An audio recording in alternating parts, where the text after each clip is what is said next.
Good afternoon. I'm Sabine Dietz. I'm the Executive Director of Climate Atlantic. Bon après-midi. Je suis la directrice générale de Climat Good Atlantic. afternoon. My name is Sabine Dietz, and I'm the Executive Director of Climate Atlantic.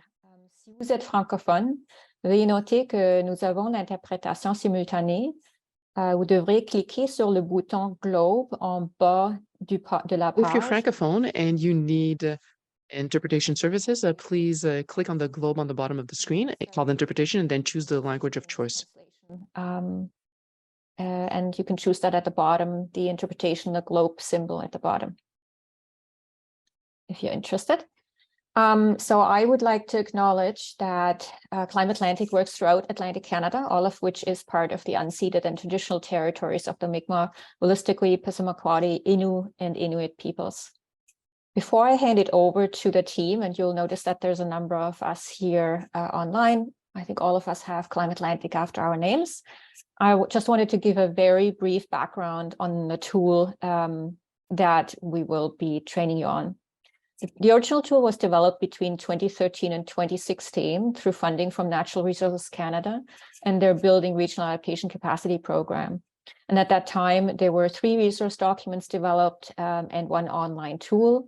Développé et un outil en ligne. And you required registration to even use the online tool, so it was not very well used. Climate Atlantic decided to update this tool and revise it and to move it to our website and make it an online, actually create 2 online versions. And the teams that led the development originally also revised and updated the tool. So thanks to Danica van Prosty from St. Mary's University, Patricia Manuel from Dalhousie University, and Vincent Lace from CBCL, who led the revisions of the 3 resource documents and the online tool itself. I also want to thank Natural Resources Canada and Environment and Climate Change Canada for their support for the revised and redesigned tool. So I am going to hand it over now to the team, since they're the ones who will be helping anybody in need of assistance with the tool or the results. And I'm going to hand it over first to Stephanie, our Prince Edward Island specialist. Go ahead, Stephanie. Thanks, Sabina. So as Sabina said, I am the PEI Climate Services Specialist. There's a group of us, part of the team here, that will present to you today. You'll hear from the other 4 provincial specialists as we give you a full tour of our Coastal Adaptation Toolkit. I just want to start by showing you how to access our toolkit. So let me share my screen. So this toolkit lives on the Climate Atlantic website. If you go to climateatlantic.ca, you will get to our website. And then at the top header, you'll see a drop-down menu, Tools, and you simply click on Coastal Adaptation Toolkit. There are a few components to this toolkit. So if I scroll down and show you that the primary users for this toolkit will be for communities. So you can click on Use the tool under Communities. Or if you are a property owner, then you will click on the Use the tool under For Property Owners. That's the interactive part that we're going to show you when I pass it on to my next colleague. But before we jump to that, I also want to draw your attention to a few guidance documents. These ones are optional in terms of there's no need to read them sort of beginning to end, but there's 3 of them, and I just want to show you what they are and what they consist of, just so you're aware. So what we call part 1 is just to give you general overall guidance for selecting adaptation options. This tool was led by, this guidance document, was led by St. Mary's University. And just to give you a skim of the table of contents, there's some background information on coastal processes, different coastal hazards, and then just broad adaptation strategies, approaches, how you make a choice, and also the compatibility of what your coastal system is and the choices that you make. And so that's just an overview, a quick overview of our guidance document number 1. Part 2 is full of, excuse me, full of land use planning tools and adaptation options. This document was led by Dalhousie University in the development, and they give you different planning contexts of Indigenous communities and nations of the different provinces, as well as options you have in terms of land use planning tools and policies and frameworks that you might be able to use if you're a community. Then looking into part 3, This is complete of our coastal intervention options and also engineering considerations that you'll have to think about. This part, as Sabina said, was led by CBCL. And as you'll see, it has gives you different things to think about if you're going to choose an engineering option, and also an inventory of what intervention options are available. And we'll go over that in more detail later on today. I also want to point out that as with the rest of our website, it is available in French. And so the interactive tools will have French questions. And similarly with the guidance documents, they're also available in French. Now, to go through an example of how you can use this tool, we're going to pick a hypothetical example that's close to where I live. I live in North Rustico, and I think I see at least one counselor on this call tonight. And I find online maps are really useful to have a look and get an understanding of the site more broadly, not just the local example you're talking about. So if we zoom into North Rustico, and I will stress that this is a hypothetical example, but it has some, features and discussions that are relevant. So we have a boardwalk along our town that's along this stretch of the coastline here. And there have been erosion concerns in the past. So the useful thing about using a satellite imagery of a mapping online map is you can see that there's some armoring and parts of it, particularly in front of the parking lot, some further down on the far right-hand side. But there are stretches that are different. There are stretches that are unarmored, so you can see some sand and grassy areas. And there's also areas here that's by the wharf. So knowing the differences is important to choosing the site and the location of how you think about this tool as you answer the questions. So not only do you need to know what areas you're talking about, it's also really helpful to know what's in the surrounding areas because you receive questions about that as well. So if you zoom out, important things to note is there's a sandbar here that does provide some protection of the harbor from the wave energy. There's also here a breakwater that also reduces the amount of wave action and wave energy exposure within the harbor. So for today's example, we're actually just going to choose a stretch of the coastline. Perhaps residents are coming to you with concerns. Maybe there's erosion here that we need to look at. We're going to choose a portion that is armored already, that is a little bit more low-lying, as has some sort of sandy areas in front of it. Other things you have to think about too, other than the physical characteristics, is if it's under your jurisdiction or not. So to give you an example, the town of North Rustico would have jurisdiction over the stretch. But if you go to the back end here, this is part of Parks Canada. And so knowing whose jurisdiction that you're working is also important. So when you choose a site, you want to make sure that the physical characters are similar, but also that the decision-making powers would also be within maybe one jurisdiction's purview, or at least a shared purview that applies to the whole stretch.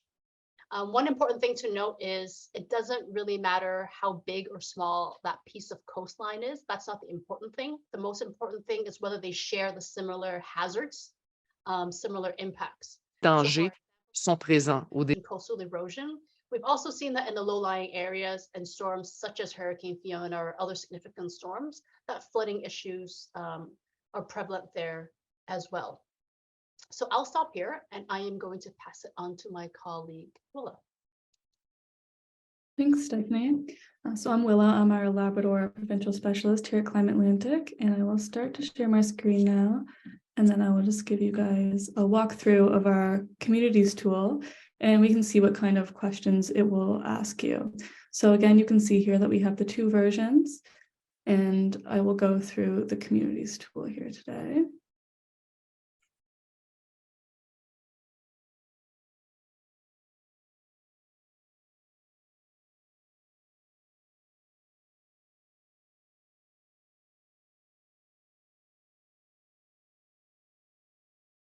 So the first question you'll see that it asks is how familiar you are with climate change, coastal processes driving erosion and flooding, and how they relate to one another.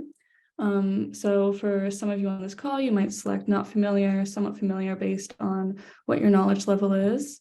And if you were to do that, it would give you some information here that you can read through before going through with the tool to kind of help you answer some of the questions that it might ask you. But for our purposes today, I'm going to select that I'm very familiar before moving on to the next question. And then it's going to ask you if there's locations in your community experiencing issues with flooding, coastal erosion, both. And if you were to select no for this question, it would kind of stop you there because that's what this tool focuses on mainly. So we want to select yes so that we get questions related to that. And it's going to give you some more information here on what a site is, for example, some stuff Stephanie already talked through. So if we move down, it even shows this diagram here of what a shoreline could look like. And for example, all three of these areas here would be different sites that you could focus on.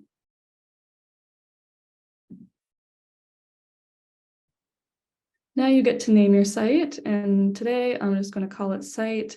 If you were doing this on your own, you might want to choose a really specific name for your area, because again, if you wanted to do more than one site in the same area, you might get really specific with it, and that's when this notes area would be helpful as well, because you could really get descriptive with the site that you're talking about, so that for your records after, when you're looking back at your results, it's really specific about which one you were talking about.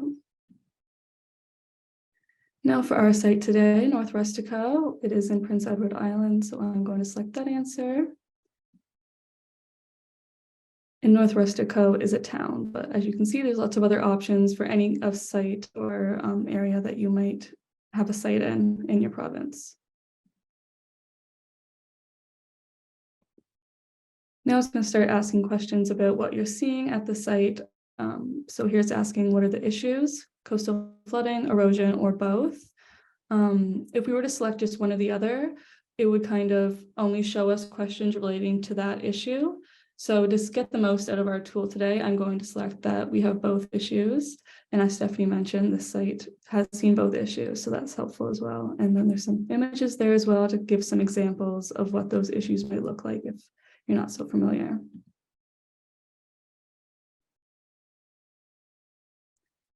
And now it gets more specific again. So it's going to ask what kind of natural features or engineered structures are currently at your site protecting it.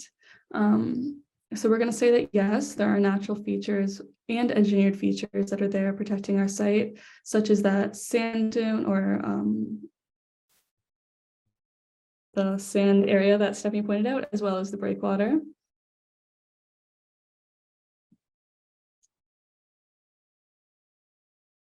And now it's going to ask us specifically what those structures are. So we saw some sandy areas that were protecting the site, as well as some armored areas. And then we also saw our perpendicular breakwater there. So we're going to select those ones. But as you can see, there's many other options for all kinds of sites that you might be looking at.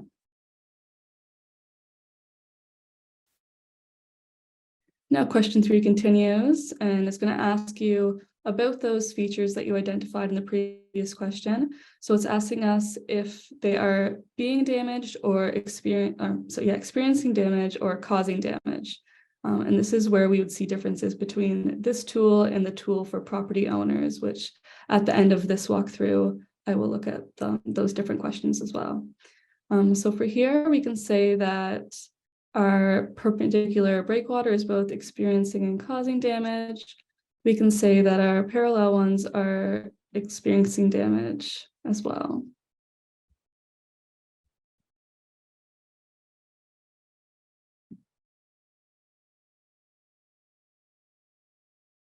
Now we get to question 4, where it asks about managed retreat. So basically this question is just wondering if there is any kind of areas in your community where infrastructure or activities could be located elsewhere. So is it possible for anything that is in high-risk areas to be moved further inland where they would be at lower risk? So for our purposes today, I'm going to say that some existing at-risk coastal activities and infrastructure could be located elsewhere. But then you could also say that all can, or that none. There's absolutely no way that things could be moved. And now it asks us how long your community has to adapt to this issue before it threatens safety.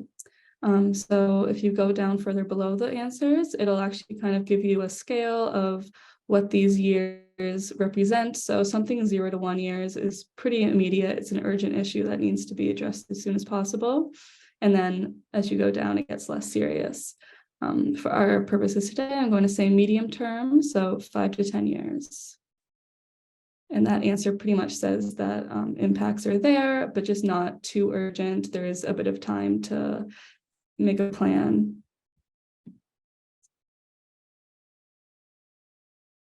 Now you get some questions about plans and bylaws that are in place. So we're going to say that yes, our town that we're looking at here can make official plans and bylaws. And then it gets you to select what some of these might be. So as you can see, we have many options here. And for some of these plans, you might not be sure if they're in place or not. And in that case, you can leave one completely blank. And then the other options are that there is a plan in place that does not deal with coastal issues. It's in place and it does deal with coastal issues. And then a plan that is just not there at all. So for today, I'm going to say that there is a statutory community plan that does deal with coastal issues. I will say that there's an emergency management plan that doesn't deal with coastal issues. And then I'll also say that there's a stormwater management plan that deals with coastal issues as well. And again, you can see as you move down, there's definitions for each of these kind of plans to help you decide if you know if that's in place and at your site or not. Now it's going to ask about land use planning tools that are in your community. And it's the same as the last question here. It just gives you a bunch of options here with the definitions below and the same options as well. So today we'll say that there is land use bylaws and zoning that deal with coastal issues. We'll also say that there is subdivision bylaws that do not deal with coastal issues.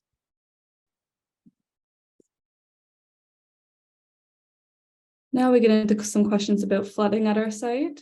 So it's asking specifically what kinds of flooding have been seen. As Stephanie mentioned, during Hurricane Fiona, there was a lot of flooding at our site. So here I'm going to say that water comes over structure during storms, so storm surge.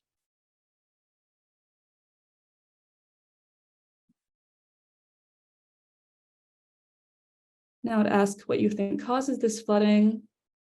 For our site today, I'm going to say high tides and storm surge, as well as low land elevation.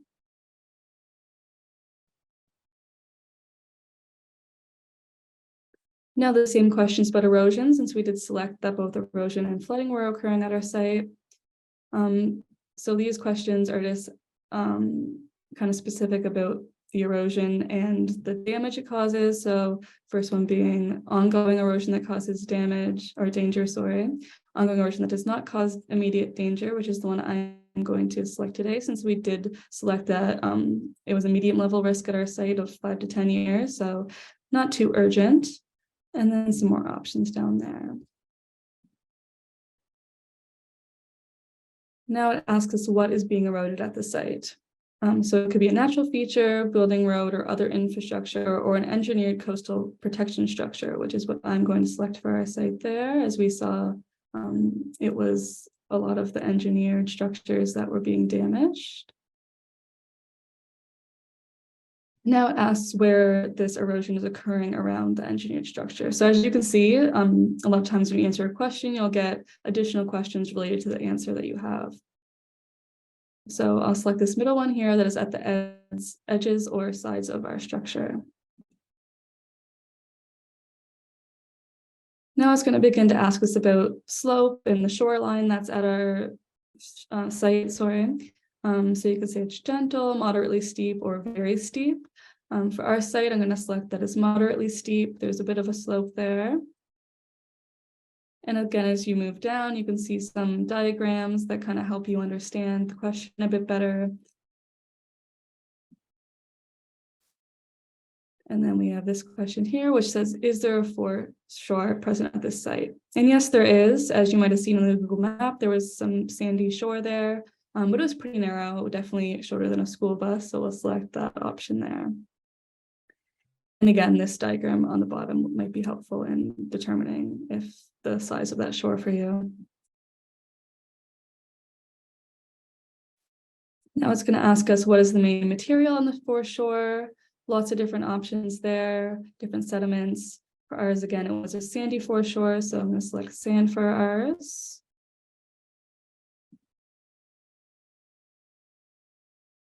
And now it's going to ask us, how exposed is the site to waves during a storm? And as we saw, as Stephanie demonstrated on the Google Maps, our site was pretty protected by both the breakwater and the sand at the mouth of the bay there. So we're going to say that our site is protected. And again, there's some definitions down there to help you understand. Again, as Stephanie mentioned, it's important to understand who has land use planning decision authority around your site. And at our site, it would be the municipal government of North Rustico. So we'll say government for ours here, but it could also be public or private landowners that have the authority in those areas.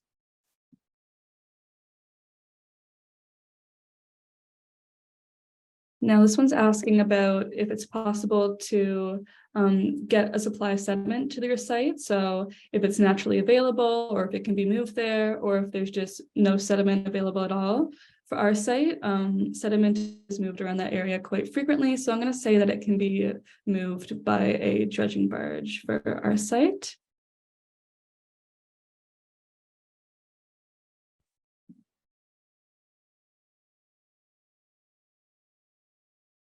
And now, what are the most common types of coastal environment at the site?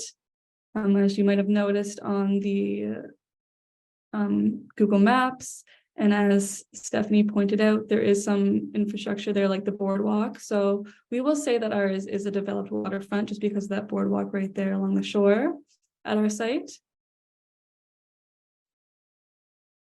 And this is the last question here. So now I'll click preview. And here it gives you a chance to look over your answers, make sure you're happy with them, make sure you didn't click the wrong one in an area. So as you can see, it just shows this for every single question that there was. And you can click edit and re-answer the question, but just be aware that if you were to click edit, in this case, this would bring me back to question 3, and I would have to go through the tool again. The rest of my answers would still be saved there, but I would still have to click through next to get to the end again. So let's make sure we're happy with all of our answers here.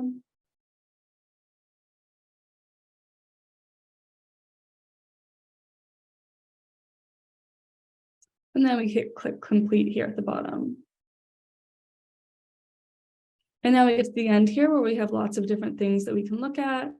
I'm just going to look at my responses here. So as you can see, once again, you can see all of the answers that we gave. And you can download these answers as both a PDF or an Excel file for your own records. Then you can also do the tool again, say you have another site you want to look at, or you can contact us again as well if you have any questions with our help desk there.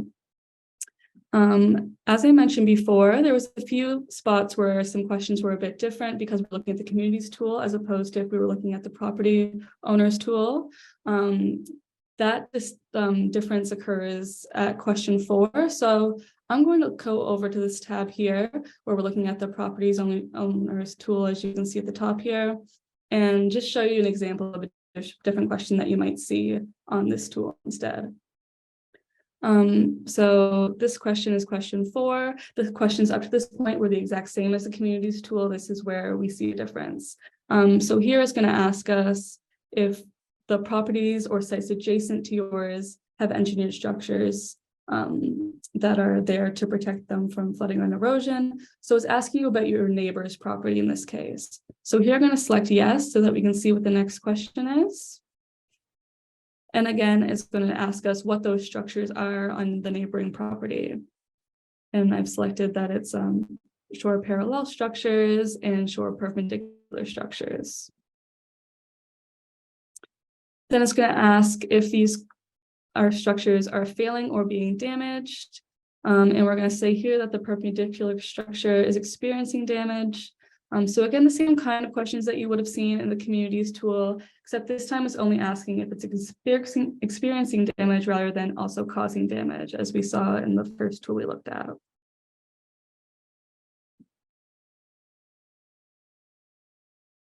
And then in the property owners tool as well, you might also see some little notes or disclaimers throughout it that you wouldn't see in the communities tool. For example, here, it's advising that when considering coastal adaptation on your property, it's best to work with your neighbors where possible because they do affect one another. Your land can affect your neighbors and so on. So yeah, that's an example of a different question that you might see on the property owner's tool as opposed to our communities tool here. We also have our coastal intervention and engineering measures here, as well as our land use planning measures here. And I'm going to pass it over to Jenna to start going through those with you.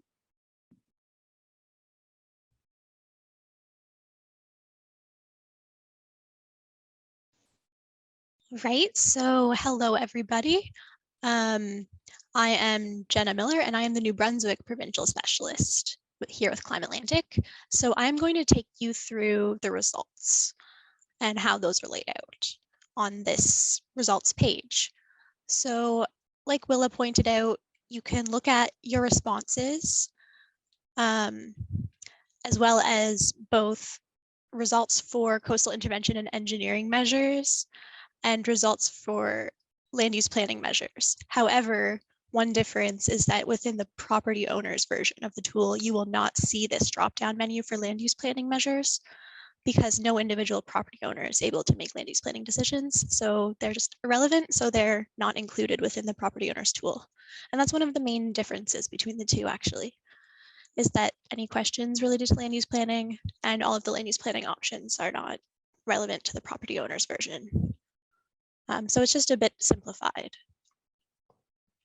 So if we look at the coastal intervention and engineering measures to start with, the way that they're laid out in this drop-down menu, we've got a legend up here, and this legend is for this column called the rank. So the rank of each of the options, which I believe there are 27 different coastal intervention and engineering measures in this list. So the rank, which can be good, there are some concerns. They should only be applied with caution or they should be avoided. Now these are determined by actually how you answered all the questions throughout. So answering certain questions in certain ways will cause in the background points to be tallied up against different options. And when certain thresholds of points are exceeded, then it moves them between the different categories. For instance, this first option of beach nourishment is considered to be a good tool. Now, beach nourishment, we've got a description here of what it is, and that is that it is something that adds sediment to the coastal system by depositing it along the shoreline. It acts as a storm buffer, and it might involve periodic renourishment because it doesn't actually change the background erosion rate. It just adds more sediment to it periodically when you add it in. So question 13 that we had seen, some coastal engineering structures require a supply of sediment material, and asking whether that was available or not is something that is important when it comes to beach nourishment, and specifically that it's sand. So we also had specified that we have sand as the type of material in the area. So had we selected that the type of material on the foreshore was rock, like thinking that we are somewhere in Newfoundland or maybe on the Atlantic coast of Nova Scotia where the shores are very rocky, well, you might not want to just dump sand on top of the rock. That wouldn't really work and wouldn't really help you in any way. So beach nourishment would then receive points against it, and it would show up as something to be avoided because it is not something that would function. So the way that you answer questions not only determines which questions you'll be asked, because if you look here, for example, when we were looking at the erosion questions, when we selected that what was actually being eroded was an engineered coastal protection structure, we were then bumped from question 8.1 to 8.3. So we skipped 8.2, and 8.2, we would have been asked if what was being eroded was a natural feature. So then we would have been asked how erosion was occurring around the natural feature rather than the engineered structure, and so on and so forth. And we were only asked question 8 about erosion because we had answered that we had both erosion and flooding issues at the site. So if we had said we only had coastal flooding, we would not have been asked that question. Now, other information that we can see within the results for coastal intervention and engineering measures are types of environmental impacts that might be related to that particular option. So again, for beach nourishment, doing beach nourishment will not reduce that background erosion rate. So erosion will still continue to happen. And that's why you might need to do nourishment periodically. Then we've got a question about, well, not a question, but information about the possible degree of regulatory approval requirements.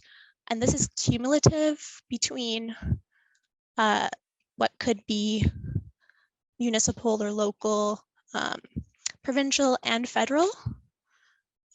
So this is just generic, and it does, of course, depend on the location that you're in. And these regulatory requirements would be like different permits that you would need in order to undertake that kind of option.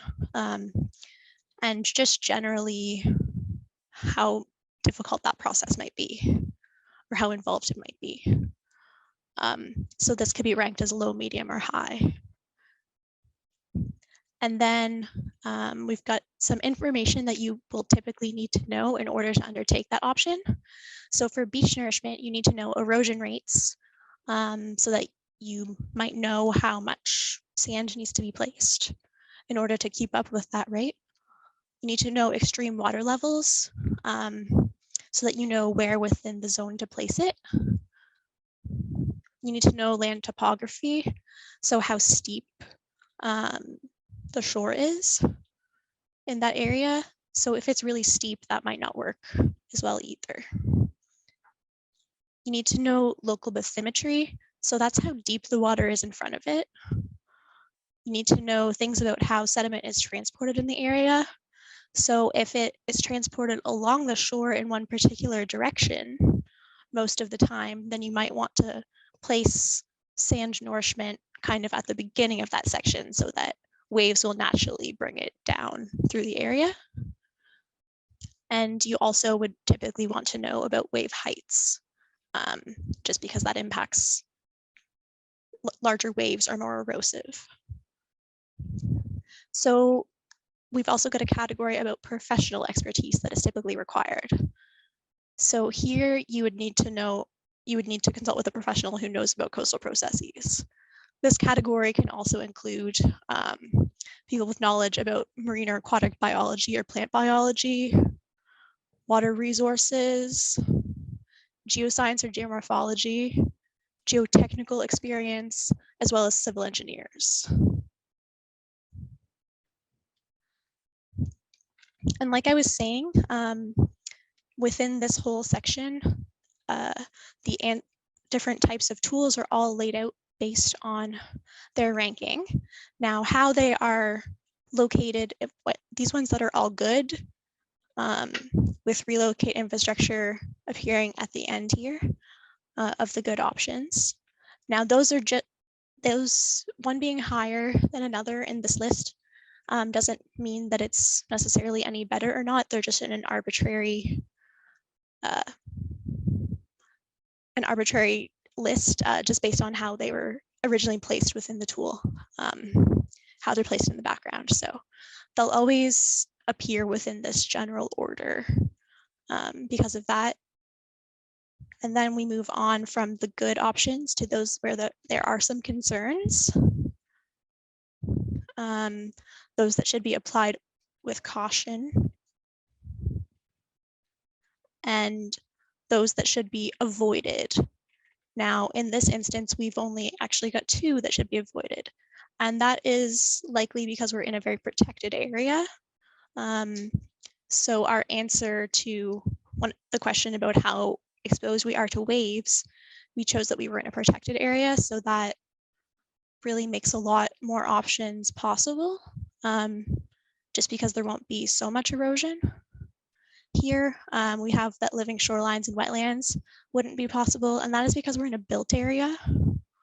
And dune building would not be possible due to the moderate or like steeper slope of the near shore, and due to being in a built area as well.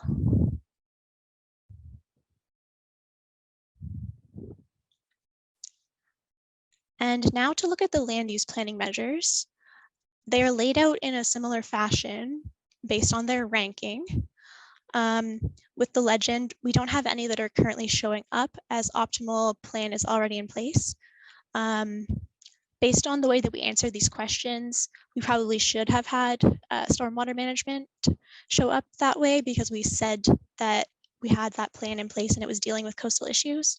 But we've just currently got a background technical issue going on, so that will be fixed very soon. And then we've got those are optimal but aren't already in place, those that are somewhat suitable, and those that are not suitable at this time. Now, certain questions that can impact how what you receive as answers in the land use planning measures include, first of all, which province you're located in and your community type. So for instance, actually going back to the coastal engineering options, groins are illegal in New Brunswick. So if you selected that you're in New Brunswick, they will be listed as a void. And your type of community, if you are in more rural areas where you don't have land use planning authority, which is question 6, whether or not your community can make official plans, then certain options will not be available to you just because you don't have that power. Yeah, and like I was saying, those that where you select that the plan is in place and it deals with coastal issues, that gives you the possibility of it being optimal plan already in place. But when it's selected that it's in place but it doesn't deal with coastal issues, you can't get that option of it being optimal already in place, just because it doesn't deal with those coastal issues, so it might need to be updated in order to deal with that.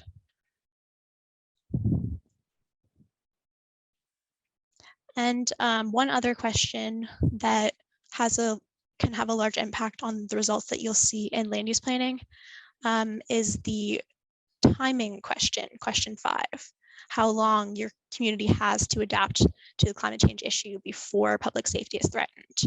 Now, we selected medium term, which when we were looking at the information below the questions, that was saying that that's sort of a typical planning cycle. So that made a lot of the plans possible. But if you select that it's an immediate issue, like it needs to happen within the next year, or even within the next 1 to 5 years, that might exclude quite a few of the plans, just because that wouldn't allow time for them to be completely implemented. So that's just something to be aware of when you are looking at your answers and wondering why, even if you say that you have this plan in place and it deals with coastal issues, it might be coming up as something that's not suitable. So that could be because you have an immediate issue that you need to deal with. So that is just overruling it already being in place.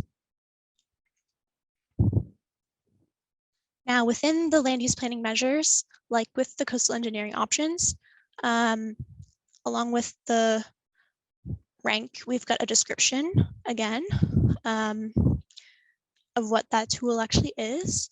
And then we've got a list of other tools that are required to be in place before this can be implemented. And then other tools that could be beneficial to support the implementation of it. So they aren't required like this column, but it would be very beneficial to have them in place in order to make this plan the best that it could be. And again, they are all ranked, or they all listed based on their rank.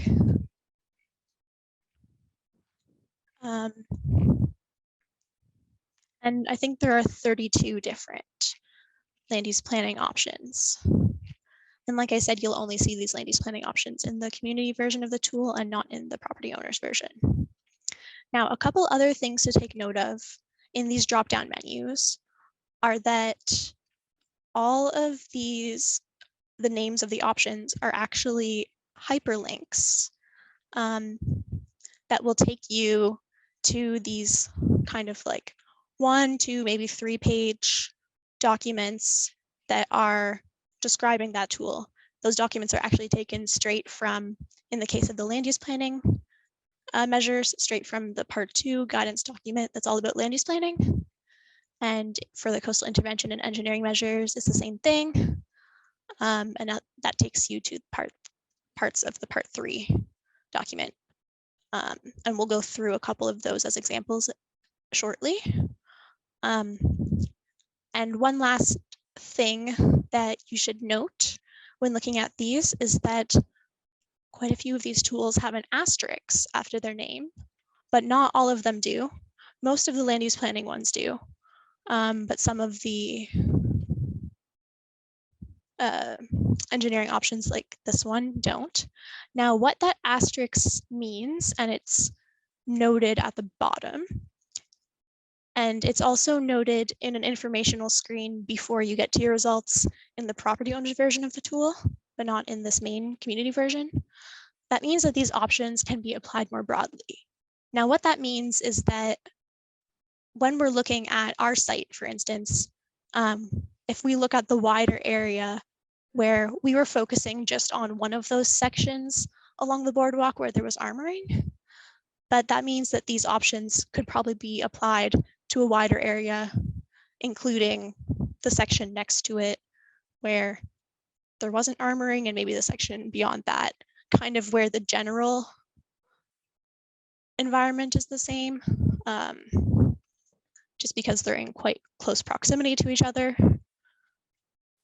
So for instance, when we were talking about beach nourishment earlier, beach nourishment is something that could be applied more broadly because sand that is placed kind of in one area could move along shore into some of the adjacent sites, or it could be placed in front of both the armored areas and the unarmored areas in the same general area. It isn't just, it doesn't have to be just limited to that one area. So that's something that you could consider if you are going to go through the tool for multiple different places that are adjacent to each other, that some of these tools can be applied to maybe all of them if it's a good option for all of the individual sites. But it's something that, you know, we stress that this is just an informational tool. So everything that's within it, you'd still need to really discuss with professionals, and you can't just go and do beach nourishment yourself. You know, you need to talk with the relevant jurisdictions, apply for permits, and talk to professionals like professional engineers to tell you whether that is actually the best option for your site or not. This is just giving you ideas and information about those different tools.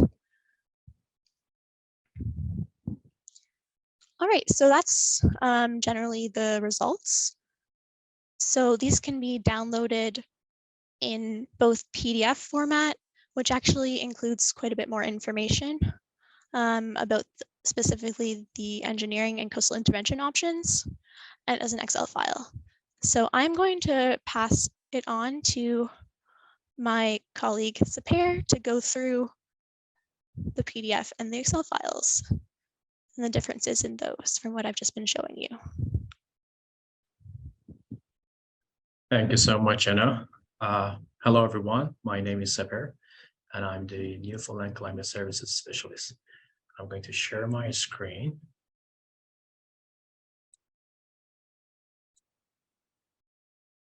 Okay. As Jenna said, the results are downloadable as PDF and as Excel file.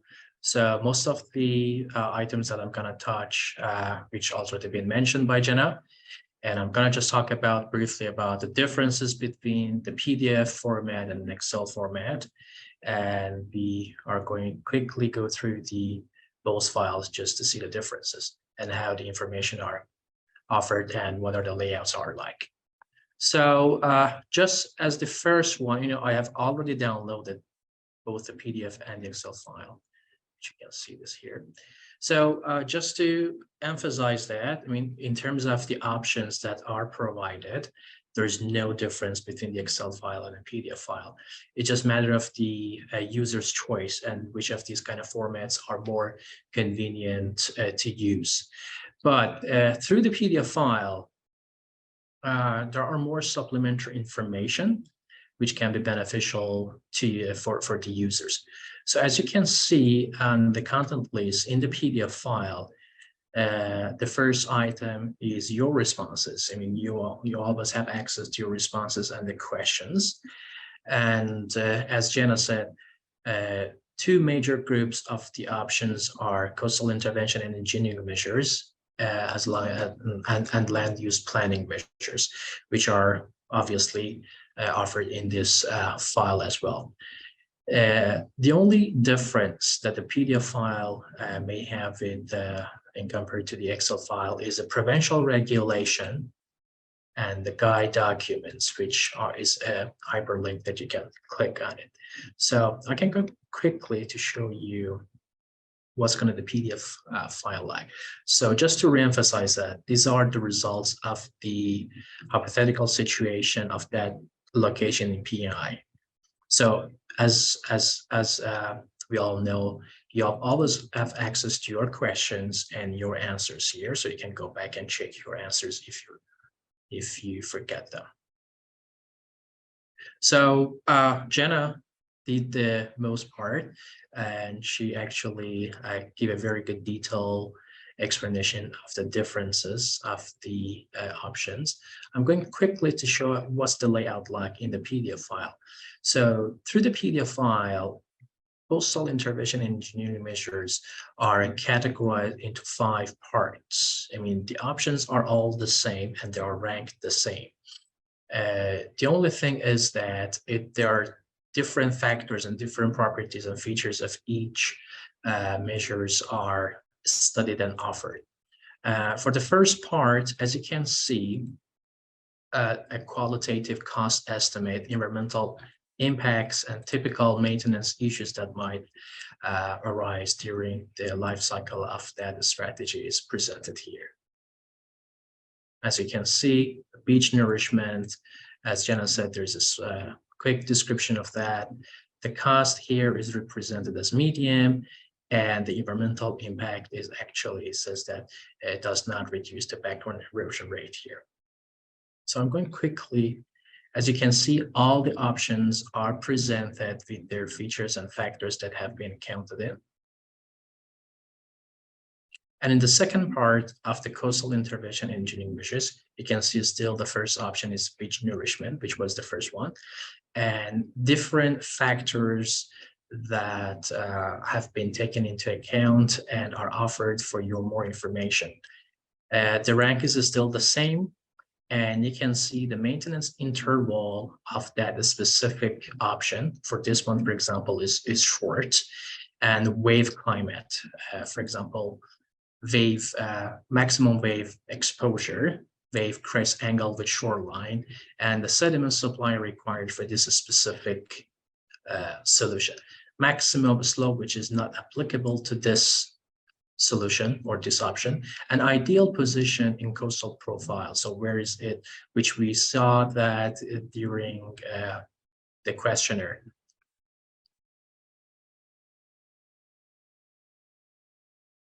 In the third part, as Jenna talked about, that is the degree of irregularity approval requirement for each of these options. I need to reemphasize that they are presented in 3 different levels of government: municipal, provincial, and the federal. But I need to reemphasize that you need to double check these sorts of information with your own jurisdiction to make sure and to have access to the up-to-date requirement. So as you can see, a cumulative metric of that is being added here as well. So for example, for the beach nourishment at the municipal level, it's a low degree of regulatory approval required. For provincial is medium here, and the federal is also medium here.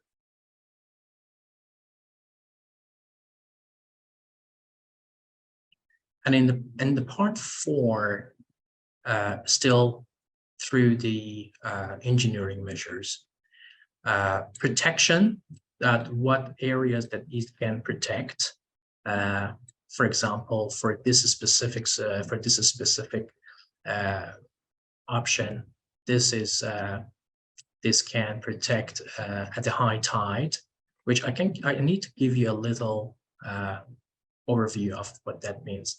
So at the legend of bottom of this table, each of these parameters, protection, impacts, and sustainability and preservation, we have a check mark. For example, for protection means it has a good protection, neutral is a dash, and X means causes erosion. But for the impact, check mark means it brings high recreation value, dash means it's neutral, and the X means it might bring some negative impact. And sustainability and preservation, which the check mark means enhances sustainability, and dash means it's neutral, and X means it may bring unsustainability. So for example, for the protection, the coast might be protected at the high tide protection, above the high tide, and it can provide protection for the natural tidal zone, as you can see the check mark here. And it's neutral for flood defense, and it brings recreation value for downdrift beach. It has a good recreation value for statistics, and it has no effect on the swimming safety. Coastal morphology might be affected through this option, and the habitat for biodiversity won't be impacted through this option. In the part 5, the professional expertise and the information that you might need are presented here. I think Jenna went through all of that, but for example, for the beach nourishment, the coastal processes is something that we might need: land topography, local bathymetry, erosion rates, and extreme water levels and wave heights, and also sediment transfer are the expertise and professional experience that we might need to implement this kind of option. For the land use planning and the measures and the options that are presented here, so a description is provided. And as Jenna said, Jenna l'a dit, les outils dont vous avez peut-être besoin de mettre en œuvre pour mettre en œuvre donc cette stratégie, par exemple du cartographie, des partenariats. Ici, c'est écrit les programmes éducatifs et d'autres informations aussi pour cette stratégie qui sont...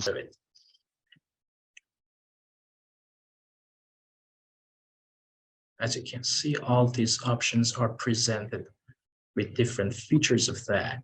So the difference of the PDF file and an Excel file is that the provincial regulation that might be needed for this specific case are laid out here. But I mean, the Excel file does not have this kind of a feature to show this. And the guide documents, as you can see, these kind of terminologies that might be difficult to comprehend, they have a hyperlink, so you can click on it and you can be directed to other page in Climate Atlantic and have a quick glance of that to understand this. I want to have a quick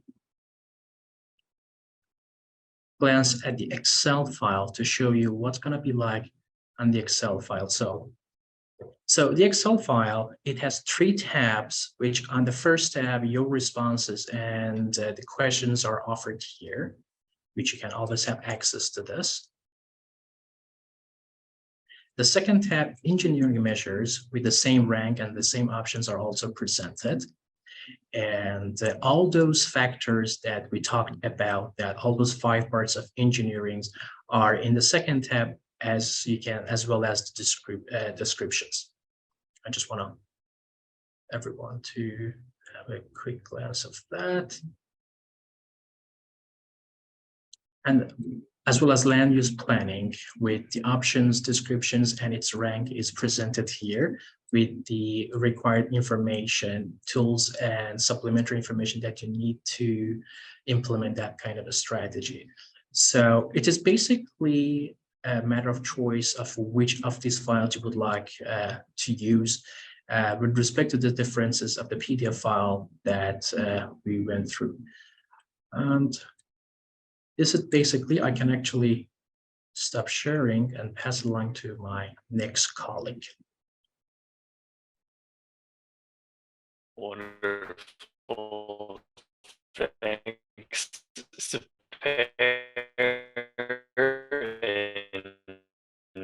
Good afternoon, everyone. My name is Alex Cadell. I'm with us so far. I know this is a lot of ensure that everyone understands some of the different components that are in here and how they might be useful for different purposes.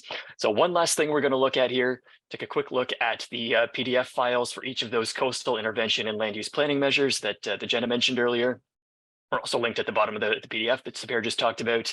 These are those 1 to 3 page briefs drawn from the material in the guidance documents. They go into some additional detail, so they include some descriptions of what the measure is and how photos or case study examples, often local to Atlantic Canada where possible.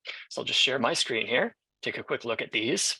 So the one we're looking at here is one of the options that showed up as good for the example that we walked through here. Plant stabilizer within the tool itself for detail about what exactly this is talking about.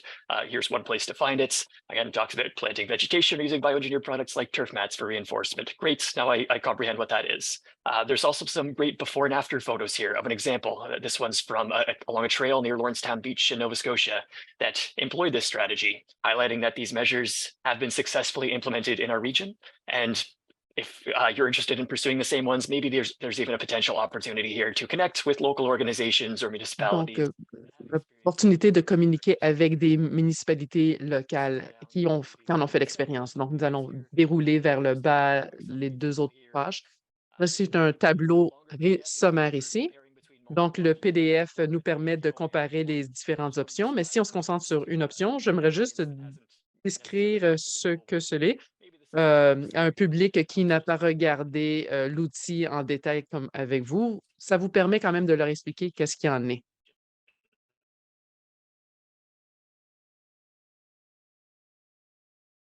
So a couple of things here. Again, we see which type of is it both. Some information here again on protection impacts, sustainability and preservation. Those are in the others as well. But for plant stabilization, for example, we can see that it might bring some good protection from erosion within the natural tidal zone, has positive impacts on aesthetics and enhanced sustainability for habitat and biodiversity. So traits like that might be common for some of the solutions on the greener end of the spectrum. Other measures like rock walls, for example, might have negative impacts in some of those areas and would be scored accordingly. And finally, at the bottom, just some very quick point form, opportunities and constraints for this particular solution. So for plant stabilization, again, we might see that it's cost effective and requires little maintenance. Great, but also it needs to we need to make sure that we're selecting the right types of plants and giving them appropriate time to Alex. So keeping those constraints in one of the land use. Yes. Sorry to interrupt you. Your internet's unhappy. So if you can turn off your screen, that might help. And also if you, it's really strange. So it's speeding up, it's slowing down and speeding up. So if you could just also speak a little bit slower too for the recording, that'd be great. Very but okay, certainly will do. Thanks Thank for you. letting me know, Janelle. I'll slow down here, and hopefully with the video off, it comes through a little bit clearer here. Sorry about that, folks. It was fine earlier today. So here we're just taking a quick look at the second of those types of PDFs, those for the land use planning options. Here we've again opened up one of the documents that showed up as a good option for the scenario that we went through today, being an emergency preparedness or management plan. Some things here that might be useful again to highlight. We're seeing an influence timeframe and an implementation timeframe. Make sure that those align with our expectations. On the section around adapting to climate change, identifying exactly how that plan relates to what we're doing. So questions here like, has the plan been updated with new climate change information and land use changes? If not, this is a good opportunity to revisit that. Again, a good description here, focusing on the context for coastal flooding and erosion risks. So highlighting that an emergency management plan may be helpful for identifying vulnerable places, communicating risks with citizens, and providing guidance on what to do during and after a disaster. Scroll down here as well. Again, another great little section highlighting the opportunities and constraints, highlighting that if we have this type of plan in place, the goal here is to increase public safety, but that's only going to happen if it's communicated effectively and the plans, the people know about the plan and know how to use it, for example. And I think the useful part here as well is a lot of good information on getting started. Tips on, becoming familiar with existing emergency management plans in your area, updating existing plans to include coastal risks with climate change, working with the relevant emergency management organization and things like that. Certainly not the first one to need to go through this process. So this might provide a bit of a guidebook on what steps to take if this sounds like a good idea, but you're not sure how to get started. And then again, case study examples relevant to the region. This is from some municipalities in Colchester County in Nova Scotia, talking through the process that they took and how that worked out for them, as well as some links at the bottom here to recommended resources, links to guides and different templates and things like that. So again, depending on the site that you're looking at, you may have few or many options come up as worthy of consideration. Really with this tool, we're just trying to provide all of the general information that may be useful for informing your decisions about next steps. Still very much needs your professional judgment or obtaining professional judgment from those who should be involved in this to weigh your options, determine which one makes the most sense for the resources you have available and the regulatory requirements for the site. Now we'll go to questions in just a moment here, but first, two very quick reminders. One, if you joined late or don't remember where this was, and you think this tool sounds interesting, in website climateatlantic.ca, CLIM-Atlantic.ca. The toolbar here on the top, you can scroll over to tools and click on Coastal Adaptation Toolkit. This is, again, there's two different versions and it links to all of the guidance documents and everything can be found there.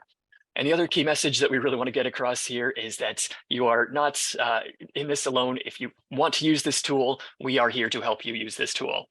If you would like any assistance in walking through the tool for a site that's of interest to you or help with interpreting the results, please don't hesitate to reach out to the provincial specialist for your region. So again, if you're not sure who all of those are, you have heard of all of us speak today. But again, you can find that on our website under the About section, under the team page. You can find our names and faces here. They may look familiar now.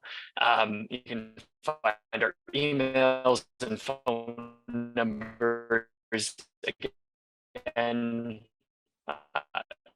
You have myself for Nova Scotia, Stephanie for Prinland, and Willa in Labrador. So do please reach out. That is literally the purpose of why we're here and what we would like to help you with.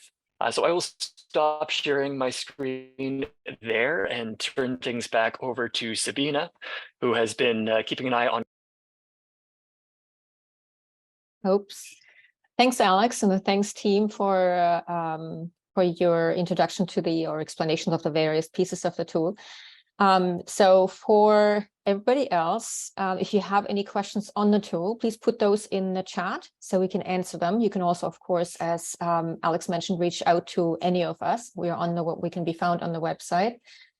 Also, I want to mention if you think that you want a special training for a particular group of people, your agency or your Watch It group or your government, please also reach out. We're more than happy to do more training over the coming weeks and months. So I'm just gonna check whether there's any questions. I know I have one that popped up fairly early from Shannon about there's nothing here in the professional expertise required. That was fairly early on when Jenna walked through. Required about wildlife, for example, species at risk, piping plover. Is that expected to come into play during a permitting process? And I think maybe that's become clear of when you saw what's in the results, actually, that by all means there's a lot more steps than just assuming that. You can't assume that the results that you're getting provide every piece of information that you need in order to move forward with your particular chosen option. So at this stage, in the part 2 contains lots of information about provincial regulations for the various departments, but not on the federal. But in any case, as soon as you approach the provincial regulators, they will tell you whether there's any federal regulations in place that you need to consider. So all of them need to be, of course, considered. And I think the professional expertise one, in this case, doesn't necessarily refer to who you need to ask, but who would be good to inform the particular option when you're implementing it. I'm just going to pause and see if there's any questions, any other questions that are coming up. I know my team is monitoring the chat.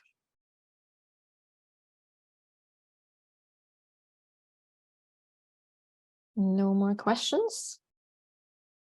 Then I'm going to thank everybody for joining us today. And I wanted to also point out that we have a conference, an adaptation conference coming up on May 24th. And we have pre-registered, actually, we already have registration or pre-registration. Yeah, pre-registration, that's ready. Please fill in. Janelle just put that information in the chat box. So if you could mark that date, that would be great. So thank you, everybody, for participating today. And thanks, team.